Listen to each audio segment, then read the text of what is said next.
This is Drew Rubin. I am so appreciative of Chiropractic for bringing you guys more and more pediatrics out there. There's, to me, nothing more important than taking care of our kids, of our future.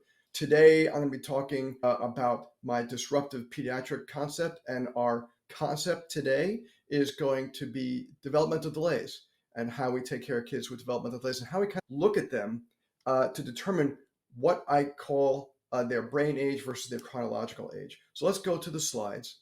And the first step that we see with these kiddos, let's turn this thing on. The first step that we see with these kiddos to understand and to get like where I'm getting a lot of this information from. And I love making sure that you guys have the books and the resources that you guys need to further your own chiropractic education. So these two books, highly recommended. First is What to Do About Your Brain and Your Child by Glenn Doman. He passed away back in like 2013 or so. He was an amazing occupational therapist, wrote a whole bunch of books, now has the Institute for Advancement of Human Potential in Philadelphia, where they specialize in taking care of kids with severe developmental delays and also in like making the best babies possible, the best kids possible. So there's another book that he and his daughter wrote, How Smart Is Your Baby? Not only is this amazing for kids who have developmental issues, it's actually also amazing. I have patients who've done this, amazing for parents who want to like make their kids the best and start teaching them stuff like really early. So I recommend highly both of these books through the Doman Institute. So let's talk about this. First off, according to Dr. Doman, there are 5 important stages. And I want you really to think about this. The 5 important stages of like motor development. And the first is moving without mobility. And what does that mean? What that means is when a baby is first born, what they do is, and let's talk about a neurotypical baby, that baby is going to be moving, but without purpose. In other words, the baby is lying in the car seat or in mom or dad's arms, but the baby's head's moving and the baby's arms are moving and legs moving, but there's no purposeful movements for those things, but there is a purpose, right? Now, they may not be purposeful and say, I'm going to reach for this thing, but there is a purpose. And the purpose actually of those movements is to build synapses. It's actually to build brain patterns and brain waves and neural connections. So that's the first step, is movement without mobility. Another term or another thing we see in movement without mobility are primitive reflexes. So when you put your finger in a baby's hand, they go like this. That is a primitive reflex. That is a forced movement, right? So that the brain has in it these forced movements that make it work, even if it's not like doing something purposeful, but this is much more purposeful, right? I put something in a baby's hand, bam, it closes. That's how you know it's that the baby's nerve system is working good, because its primitive reflexes are working good. So that's the stage 1 or step 1. Step 2 is crawling. Now, understand that Doman was a occupational therapist. So what they call crawling is what we call like commando crawling, which is on the belly, right? So their crawling is really the commando crawling. So when a baby is smushing along on its belly and hasn't raised itself up on its hands and knees, that's what crawling is in this stage. Funny, but crawling and number 3 stage, creeping, and I'm not going to go into this. I said I'm not going to, okay, I have to mention a little bit. I'm sorry.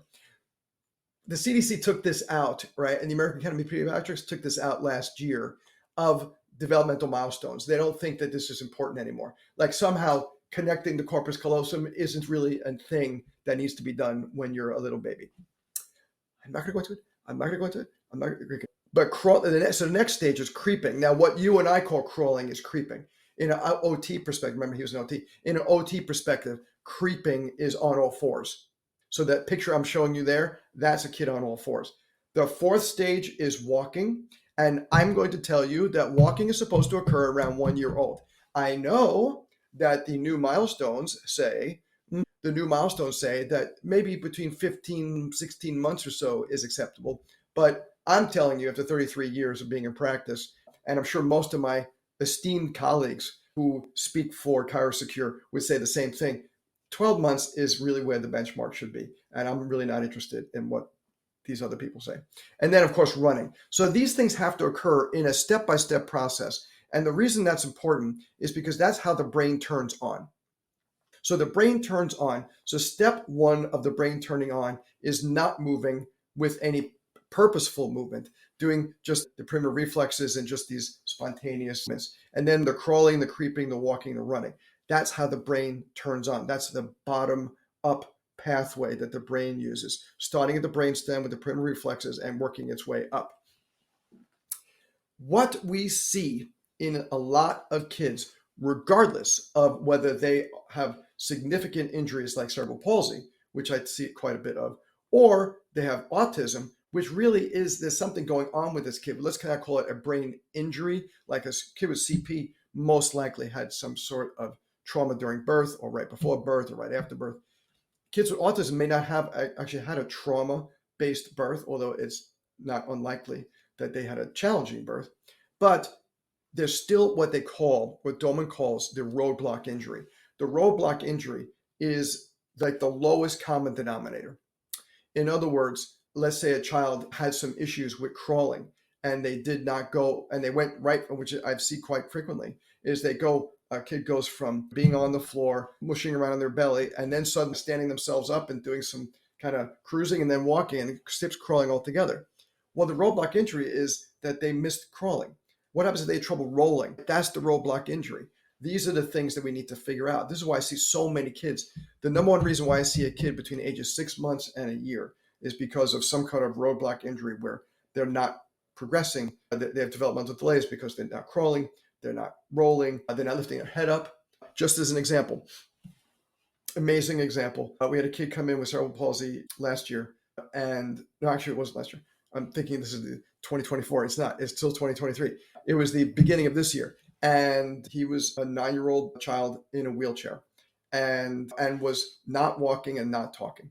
9 years old. One of the first things we did is to find the roadblock injury. The roadblock injury we did is we said to the mom, get him out of his wheelchair, and we put some gowns on the floor. He said, put him face down on the floor, and let's see what he does. Guess what he didn't do? Face down. He could not even lift his head up. He could not even lift his head up off the floor. That's a roadblock injury. If you can't lift the head up off the floor, you can't walk, right? You have to get gravity. You got to change the whole gravitational sense. So if you're face down like this and you can't lift your head up, you're not walking. 3 months' time, this kid went from face down on the ground, pushing himself up, finally lifting. We trained the mom and adjusted the kid and trained the mom how to get him to do this. He started lifting his head up. He started rolling. He went through all the stages that he should have gone through in his first year. He went through it in his 9th year. He started rolling. He started crawling around the floor, and he took his first steps. By 3 months and 6 months before they moved away, he was taking steps, not independently yet, but he was actually taking steps. So we can take him from the adjusting bench over here to the desk over there. That is amazing. But the first thing you have to do is get to the roadblock injury. And all the other therapists that they were using, which are great therapists, but they were not addressing the first step, the foundation. They were addressing the last thing. Let's get him to walk. Let's get him to walk. Let's get him to walk. But you can't get him to walk until you do that first, right? And what Dr. Dolman says is the brain of a child who could not walk should spend their entire day on the floor in face down position.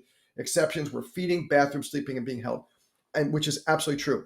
We've got to get the kid face down in order to get them standing up, right? And one begets the other. And one other thing Dolman says all the time, I'm paraphrasing, is the greater the injury, the more the work, right? So what was happening with this youngster I just mentioned was that they would go to physical therapists, they go to occupational therapists, they go to speech therapists once or twice a week. So they maybe do 4, 5, 6 hours a week. But how many hours are there in a week, right? 100 and something hours, right? Insufficient. The greater the injury, the more the work. So you get a kid like this with this sort of injury, you got to do a lot of work. So I told the mom, you at home with your partner, your spouse, you got to do minimum hour plus a day, right? So he might do 6 hours of therapy in an office, but you got to do 6 hours at home minimum, if not more. And that's what she started doing. And that's why we started seeing results between the adjustments that we gave her and the exercises that we showed them to do.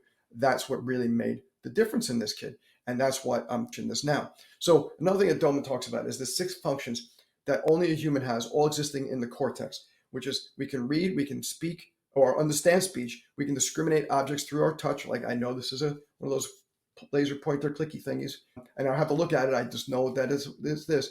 the ability to walk upright, the ability to speak, and the ability to do this, the oppose the thumb and forefinger or index finger, which results in writing and other holding of other sort of tools and utensils. What happens though is that if there's an injury, or the roadblock injury talked about before, the roadblock injury happens at a certain stage, we'll see certain things. So if you're hopping the roadblock injury is in the brainstem or the cord, they're going to have issues in just the reflexive moving, the early stuff. So these are the kids who can't even lift up their head, right, off their. So we know that that's his roadblock injury or her roadblock or their roadblock injury is in the brainstem. It's in the brainstem, which is why they couldn't lift up their head.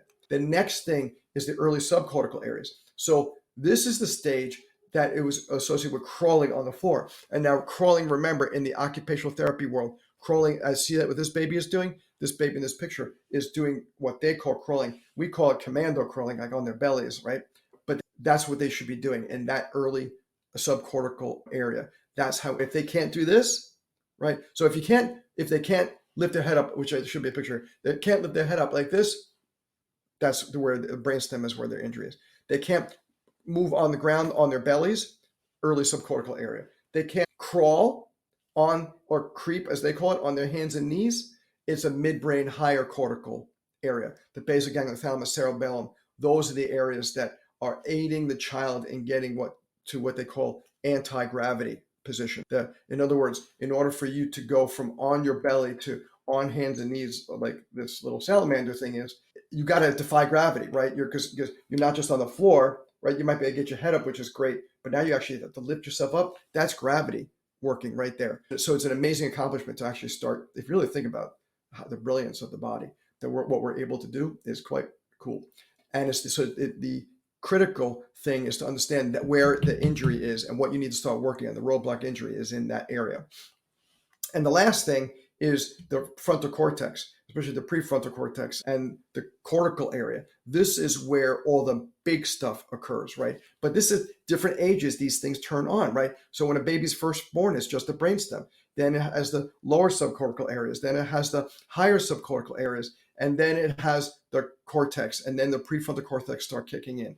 And when the prefrontal cortex starts kicking in, now you're going to start to have top-down regulation, as Dr. Melillo calls it. Top-down regulation, right? So the brain goes from the bottom up, but then you get the top-down regulation, which turns off the primitive reflexes, which allows for anti-gravity, etc. But if you don't allow for this kind of stuff, that's how a lot of these kids, especially with more severe brain injuries, will have more significant problems and why they need more work to do stuff. So Dolman came up with this thing called the developmental profile, which it's in his books, and I'm not allowed to share the exact profile. But if you get either one of the books I showed you, it's in there. But I'm going to describe them to you and describe how we are going to use them. So the 6 parts of the Dolman developmental profile. Number 1 is mobility, moving, right? And how do we assess this? We're going to assess this by, can they raise their head? Can they roll? Can they sit? Can they crawl? Can they walk by 1-year-old? Okay. Language.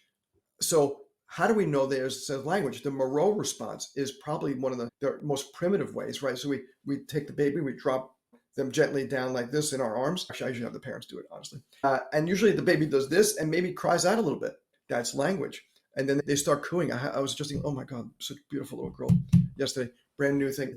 She's 2 months old, going on 3 months. And she sits there and imitates when I talk to her. Her mouth moves. She's imitating me. She's cooing the whole time. Oh, I just love it. There's nothing better than adjusting a kid to watch their brains like turn on. Wow. And then the first words by a year-old. I know CDC doesn't say that anymore. They're saying it's like 18 months or so, but I'm telling you, it should be around a year. Manual, in other words, hand, like the hands. A palm grasp is the initial onset of manual development. So that should be there instantaneously. Then after a couple of months, like when a baby's first born, is like this with thumb inside, like this. When it's after it's a couple of months old, by 2-3 months, it should start to release, right? I've seen kids like this kid with cerebral palsy. His hands are like this. His hands are like this. That means he's stuck like way down in like brainstem primitive reflex world, right? Nobody's ever even looked at these sort of things. And then the palmar release turns into this. It turns into this. So you need these 3 steps to get to these places. Visual, in the beginning, when you're a newborn, the light and blink reflexes, right? So you shine a light in their eye, cover one eye, and watch to see how the pupils constrict. And do the blink reflex, shine one bright light right in both their eyes at the same time, and they should blink, right? That's a newborn response. Then tracking, you want to start assessing tracking, and are the pupils both in the same direction? There's this thing that they're calling pseudostrabismus now. It's this latest, greatest thing that everybody's calling it. And so I'm seeing babies, probably one out of every 3, 1 out of every 4 babies.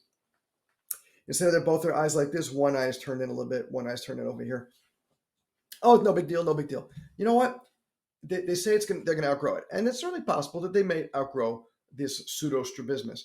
What I'm telling you is, what happens if they don't? Because then what happens is now they're a year old, they still have the pseudostrabismus, but now it's a problem. Why don't you spend a year working on it by helping the kid track, taking a crunchy toy or clicky pen? And that's a great way to make sure that you strengthen these kids' eyes. Why wait? That's always my thought. Next is auditory acoustic blink. You go like this. The baby should jump and close their eyes. That's the acoustic blink reflex. Can they follow a crunchy pen or a clicky pen, a crunchy book or a clicky pen? That's tracking. It's obviously working with the eyes, but it's also, can they hear it, right? So you might start over here and, you know, the crunchy books, I don't know what on earth they put in those things, but there's some, sounds like Rice Krispies when they move it around. That's the kind of thing that you want to test their hearing with. And the last thing is tactile. That's the Babinski response on the foot with the feet going like this and the palmar grasp going like this. That's how, and then how it progresses so that they eventually can figure out things in their hand without actually knowing, like without seeing it. They can put a blindfold on and you could tell, oh yeah, I'm holding a clicker kind of thing. So this is from the How Smart Is Your Baby book. It is a very simplified version of the developmental profile. But what I want to do with you is explain to you, and it shows you, the thing I like about this is it shows you the brain ages of the kid. And that's what I want to talk about now as I wrap up, is brain age versus chronological age. Let's say you have a 6-year-old kid who comes into your practice, like I do all the time, who's minimally speaking. I just adjusted a boy yesterday, new kiddo, 6 years old, minimally speaking, great kid, but hardly says words, very echolalia. In other words, he'll mimic what I say, and he might say some odd words out of, but nothing really purposeful. So he is chronologically 6 years old, but how old is he neurologically? How old is he neurologically? So let's think about it. So he's not speaking, okay, or he's only speaking a few words. So at what age is a kid only speaking a few words? A 1-year-old. A 1-year-old says dad, dad, mom, a few other words, right? So maybe 1.5-year-old, maybe because he can say a few other words. So he's 6 chronologically, but neurologically, he's maybe like a year and a half in his verbal ability. Do you get what I'm saying? And what you can do is you can place them where the child is, brain age versus chronological age. And I tell the parents, my job is to try to raise their brain age, raise their neurological age. Okay. As another example, 3-year-old CP who's not walking, or let's say the 9-year-old that I mentioned before, not walking. Let's change that. 9-year-old who's not walking, right? And now he's walking. But when before he could not even lift his head up off the ground. So where is that? So how old should you be to lift your head up off the ground? 2 months old. 2 months old. Wow. So he's 9 years old chronologically. He's 2 months old neurologically in his ability to tactile competence and mobility. Wow. Wow. Right? So what we say to the mama is we want to get their brain age and their chronological age closer to each other. Right? Now, with a kid with cerebral palsy like that, can you get them equal? Really not. A kid who's 6 years old, minimally speaking, you're going to get him to have a complete neurotypically functional? Probably not. But you can make changes, and it is amazing what is possible. And that's what chiropractic offers. That's what neurologically based chiropractic offers. So you want to learn more about this? I speak for the ICPA, and this is the exact topic I speak for, is how to get the kids, like all the things you need to get the kids to be neurologically and physiologically and chiropractically changed. So we talk about primitive reflexes. We talk about special kind of adjusting for these kids. We talk about nutrition for these kids. So check it out, the QR code. I speak with Dr. Porges with the Polyvagal Institute. So if you want to check that out, all about polyvagal safety and how to make sure that your adjustments are making the kids feel safe. And the last thing is I have a podcast, Chirocast. It's been going on for, 2015, 8 years now, over 500 episodes, totally free. If you like this kind of stuff, This is the kind of stuff that we like posting. And check it out. It's on every kind of major podcast. It's on Amazon, Stitcher, SoundCloud. Actually, Stitcher's, I don't know if it's Stitcher's around anymore. Spotify, all those different things. So ultimately, we want to protect our future. And how do we protect our future? Adjust more kiddos. You want to get a hold of me, RubenChiropractic@gmail.com. You look at my website, theadjustment.com.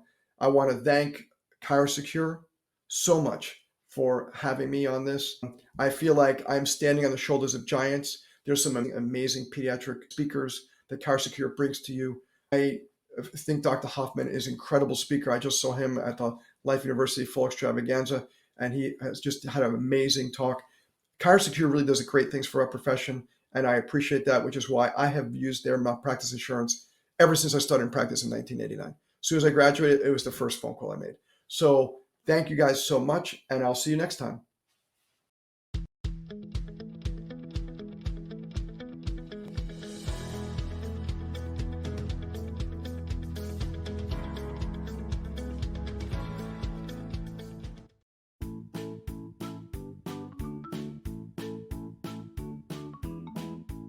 Today's pediatric show, Look to the Children, was brought to you by Chiropractic.